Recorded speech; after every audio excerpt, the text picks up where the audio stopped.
Assalamualaikum warahmatullahi wabarakatuh. Perkenalkan saya Danang dengan NIM 076 dan partner saya Alifam dengan NIM 063. Di sini proyek kami yaitu eh, saya akan menjelaskan terkait proyek kami yaitu eh, sistem informasi berita untuk sekolah. Jadi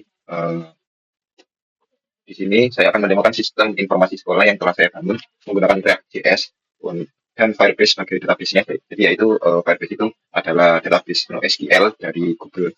Lalu, jadi sistem ini bertujuan untuk memudahkan pengelolaan dan publikasi serta informasi penting seperti berita prestasi, lalu menampilkan tenaga pendidik juga informasi terkait alumni dan visi misi sekolah, dan juga ada bisa mendisplay terkait kegiatan ekstrakurikuler yang dimiliki sekolah tersebut.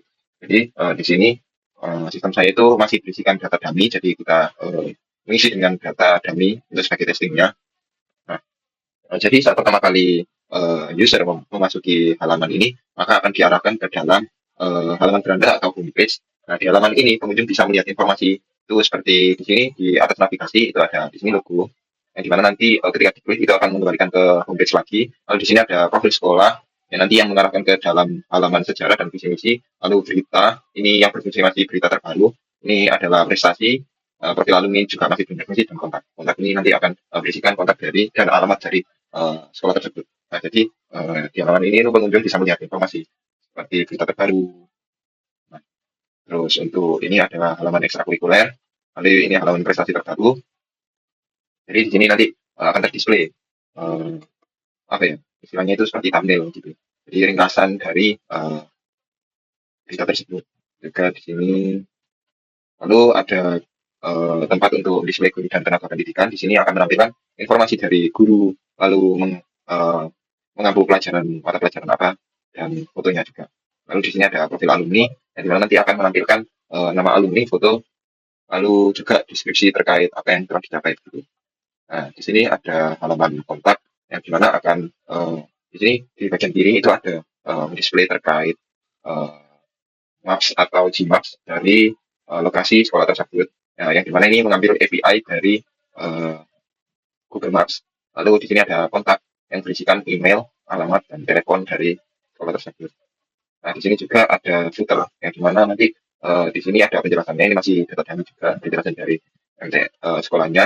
Lalu di sini ada menampilkan beberapa berita terbaru, berita sekolah, lalu juga ada prestasi. Nah, di pojok kiri bawah ini ada login admin yang dimana nanti akan uh, apa ya admin untuk login ke dalam dan mengelola konten untuk uh, sistem ini. Nah, sebelum ke sini, jadi saya akan menjelaskan yang terkait ini. Nah, di sini ketika user mengklik profil sekolah, ini akan keluar halaman keluar apa ya pop-up box yang dimana nanti mengarahkan ke halaman sejarah. Nah, di sini adalah halaman sejarah. Di sini masih data kami juga. Di sini ada gambar, lalu ada deskripsinya. Lalu ketika klik visi misi nanti akan muncul juga ke dalam visi misi seperti ini. Nah, lalu untuk berita terbaru, ya di sini juga ada pop-up box berita terbaru, info terbaru dan agenda. Tapi yang berfungsi yang ada di sini itu berita terbaru. Jadi di sini hmm, user bisa melihat terkait isi dari semua berita yang ada.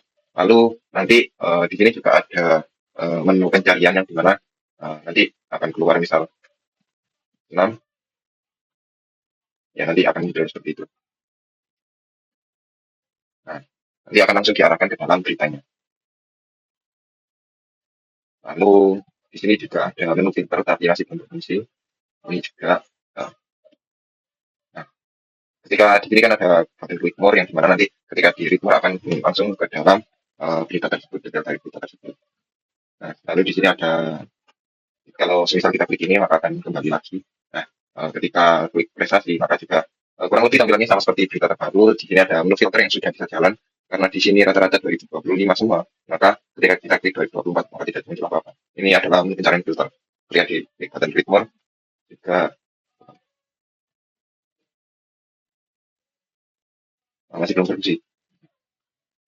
Terus ini adalah halaman kontak. Juga ini akan menampilkan terkait seperti yang tadi ada halaman pertama itu akan menampilkan di lokasi lalu kontak yang disediakan seperti ini alamat telepon dan fax seperti itu. Nah, lalu user hanya bisa melihat saja melihat dan mengunjungi saja. Tapi untuk admin itu eh, nah di sini kita demokan terkait adminnya. Nah, untuk memasuki dashboard admin itu kita menggunakan akun yang sudah terdaftar di database-nya. Nah, sedangkan jika kita menggunakan akun yang tidak terdaftar di database-nya maka tidak bisa. Coba. Nah, akun yang sudah terdaftar itu yang atas punya saya. Misal kita klik yang ini, maka nanti akan otomatis tidak bisa masuk. Tidak bisa masuk.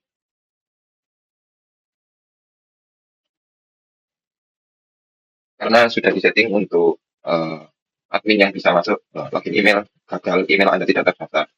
Karena yang bisa masuk hanyalah akun Gmail yang sudah terdaftar di database-nya. Coba kita masukkan menggunakan ini. Nah, ini adalah halaman admin. Jadi di sini admin itu bisa mengelola semua konten eh, yang ada dalam sistem ini. Jadi bisa di menu prestasi ini admin bisa menghapus. Misal kita mau menghapus, maka ini akan sudah otomatis terhapus dari database. Jika admin ingin mengedit, maka nanti bisa mengedit. Ini misal kita ganti fotonya, simpan. Oke, nah otomatis nanti tersimpan dan akan berubah di apa ya? Di tampilan nanti di homepage atau dalam prestasi atau halaman yang lainnya. Nah, di sini ketika edit ini untuk menambah data, misal kita bilang beda untuk menambah data prestasi misalnya di sini juga disediakan menu untuk mengganti setting tanggalnya, kita setting dari ini saja, deskripsi prestasi, kita coba setting 2024 misal untuk menggunakan tadi filter tadi 2024 kita mengirim coba ke Kabupaten Gresik, kita coba kasih gambarnya, misal kita kasih jadi mau berapapun ukurannya nanti akan dikonvert menjadi di bawah 500 KB. Jadi sistem ini tidak berat karena semua gambar yang dimasukkan akan otomatis terkonvert dalam di bawah 500 kilobyte. Data berhasil ditambahkan, maka akan langsung muncul seperti itu. Kurang lebih seperti itu, juga sama untuk berita terbaru, edit tenaga pendidik, edit praku alumni, edit sejarah, misal ini edit sejarah, untuk edit sejarah, kita mau ganti tanggalnya, simpan, oke, maka akan terganti. Definisi, misal mau menghapus ini yang awalnya 4, kita hapus jadi simpan, jadi 3, seperti itu. Nah, untuk jika sudah selesai, maka bisa logout dan tidak bisa kembali lagi karena kita setting kalau untuk menjaga-jaga jika semisal nantinya itu ketika admin lupa sudah logout tapi masih ada historinya jadi tidak bisa kembali lagi. Nah, jadi otomatis sudah terganti, ini juga sudah terganti seperti itu. Oke, baik kita lanjut ke source code-nya di visual berikut. Jadi ini adalah struktur dari folder. Jadi kami menggunakan untuk React sebagai framework-nya, lalu database-nya menggunakan Firebase, itu database NoSQL. Lalu di sini adalah add.jsx, di mana add.jsx itu seperti main yang dimana itu menyimpan seluruh struktur dari website tersebut. Jadi di sini ada newscard, ada extracurricular page, prestasi page, stage carousel, alumni, footer, dan lain sebagainya. Dan ini adalah root. Jadi kami menggunakan file tersebut secara terpisah agar nantinya kita lebih mudah ketika maintenance-nya. Jadi ketika ada suatu hal yang harus dirubah dalam suatu page, maka kita tinggal masuk ke dalam file tersebut dan merubahnya. Jadi kita memisahkan page-page ini itu agar nantinya itu kita lebih mudah dalam maintenance dari sistem tersebut. Dan juga di sini kami menandai untuk stylenya itu dengan modul.css. Jadi misal untuk HTML-nya kita menggunakan detail berita.cxx dan untuk CSS-nya kita menggunakan detail berita modul.css. Seperti itu yang nanti dipanggil dalam format import detail CSS. Seperti itu. From detail berita modul CSS-nya. Nantinya itu menggunakan dari stylingnya tinggal memanggil di sini. Seperti itu. Lalu bagaimana cara menggunakan allowed user ketika login? Maksudnya admin itu login dan membedakan cara autentikasinya bagaimana untuk membedakan antara email yang sudah terdaftar dan tidak itu berada pada di footer. Jadi kan aku menaruh dalam footer kan ini, saya menaruh dalam footer untuk loginnya, maka saya juga untuk loginnya saya taruh di footer. Jadi ada footer ini itu ada yang namanya eh, ada use effect yang dimana ini adalah bagian ini secara langsung menggunakan Firebase Authentication dan Firestore. Jadi untuk menentukan apakah user yang sedang login itu adalah admin atau bukan. Jadi jika iya, maka sistem akan menampilkan tombol akses ke dashboard admin. Jadi untuk alurnya adalah yang pertama, saat pengguna sudah login data atau data user tersedia, sistem akan menjalankan fungsi check allowed user. Nah, fungsi ini melakukan query ke koleksi Firestore bernama allowed user, mencari dokumen yang memiliki file field email sama dengan user email atau email pengguna yang sedang login. Jika hasil query tidak kosong atau query snapshot empty itu bernilai false, maka user ditemukan dalam daftar admin dan state is allowed di set menjadi true. Dan selanjutnya, ketika is allowed digunakan untuk mengatur tampilan tombol dashboard, is allowed digunakan untuk mengatur tampilan tombol dashboard di bagian footer. Nah, jadi seperti ini untuk kodenya. Nah, use effect ini adalah untuk menjalankan pengecekan setelah user login, lalu query mengambil data dari Firestore dengan kondisi email codec, lalu query snapshot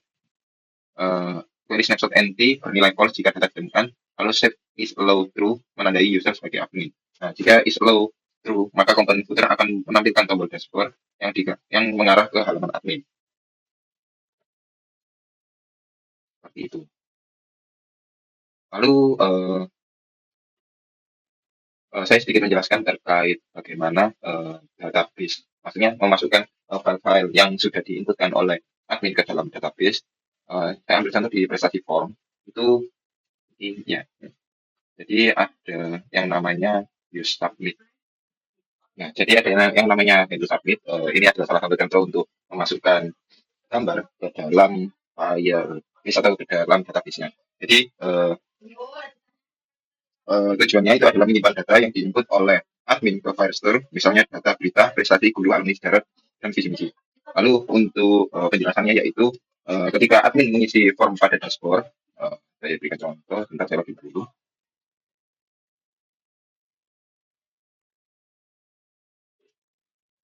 Nah, ketika admin misal menambahkan mengisi form, setelah mengisi form semua, lalu ketika saat tombol simpan ditekan, fungsi header submit itu akan dijalankan. Nah, sistem akan mengkonversi data input menjadi objek JavaScript. Lalu jika terdapat gambar, maka gambar akan dikonversi ke format ke format base64 terlebih dahulu, yaitu ke dalam blok. Jadi ini akan dikonversi ke dalam blok terlebih dahulu.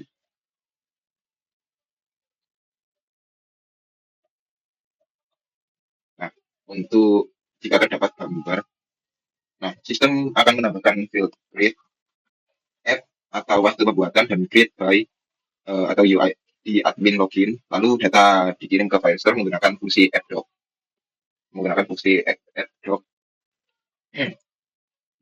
add-doc untuk tambah data atau update doc untuk edit. Lalu setelah berhasil, form dikosongkan dan halaman bisa reload atau dialog ditutup. Seperti itu. Lalu ini adalah penjelasannya. Untuk title, itu isi dari admin, image itu ini image base64 dikonversi ke dalam string base64 atau block, lalu created add dan waktu saat data dikirim ke Firestore, created by UID pengguna dari Firebase Authentication. Nah, kenapa menggunakan muted atau fungsi muted? Nah, Firestore tidak bisa otomatis menggunakan waktu buat, jadi kita tambahkan manual lewat JavaScript. Muted akan tersimpan dalam format timestamp di Firestore. Kenapa UID create by? Lalu untuk mencatat siapa yang menambahkan data tersebut, UID bisa digunakan nanti untuk filtering jika dibutuhkan walau sistem tidak bisa membatasi per user. Seperti itu. Oke, mungkin sekian untuk penjelasan dari saya. Terima kasih. Assalamualaikum warahmatullahi wabarakatuh.